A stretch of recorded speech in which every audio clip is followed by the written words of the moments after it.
Donc bonjour à tous et à toutes, bienvenue pour cette vidéo d'électricité. Donc dans cette vidéo, je vais vous parler du circuit en série. Donc pour faire ces expériences-là, j'aurai besoin d'un générateur ici. J'aurai besoin de lampes, d'un interrupteur et de fils de connexion. Donc pour commencer, on va commencer par le circuit le plus basique, donc avec une seule lampe. Donc je vais prendre un générateur, un interrupteur et une lampe. Donc comment est-ce qu'on procède pour faire ce circuit-là? Donc je vais prendre un fil que je vais mettre sur mon interrupteur, la borne de mon interrupteur. Après, je vais prendre un deuxième fil. Je vais de mon interrupteur, je le connecte à ma lampe. Et je vais prendre un dernier fil de la lampe, je reviens au point de départ, donc à mon générateur. Voilà.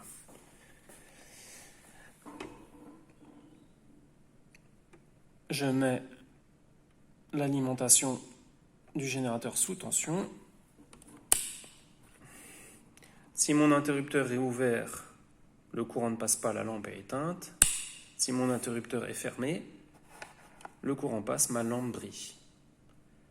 Donc voilà pour le circuit électrique, c'est un circuit électrique de base avec un générateur, un récepteur, ici la lampe, commandé par un interrupteur. L'interrupteur, donc on n'est pas obligé de le mettre, mais après c'est un petit organe de sécurité, puis ça permet de soit aller ouvrir ou fermer le circuit.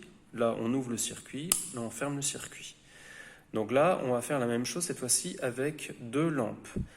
Deux lampes en série, donc en fait il faut les mettre les unes à la suite des autres.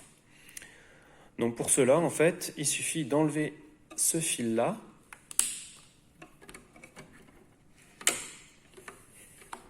J'enlève ce fil-là et je mets ma deuxième lampe après la première.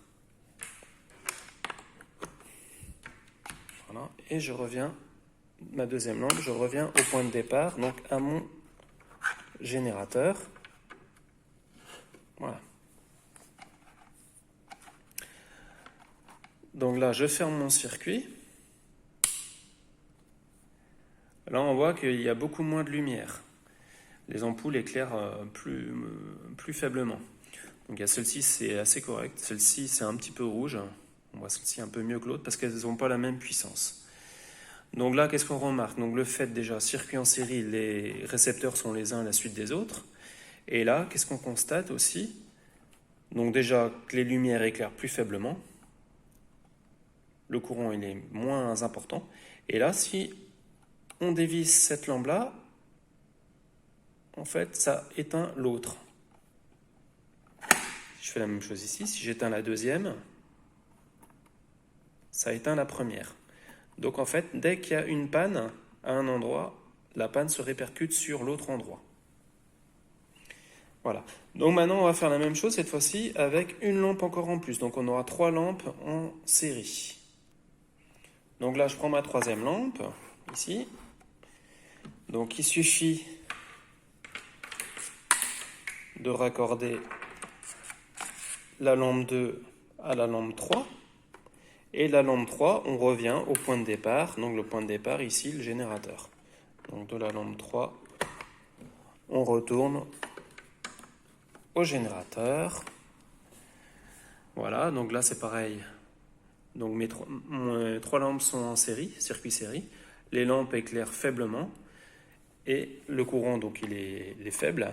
Si on dévisse une lampe, toutes les lampes s'éteignent. Donc j'ai dévissé la L3, tout s'éteint. Si je dévisse la L2, tout s'éteint. Si je dévisse la L1, tout s'éteint. Donc là c'est pareil que pour avec deux lampes, avec trois lampes, on a le même principe. S'il y a une panne à un endroit, la panne elle se répercute sur tous les endroits. Donc voilà pour l'étude des circuits série. Voilà, je vous dis à bientôt pour une prochaine vidéo.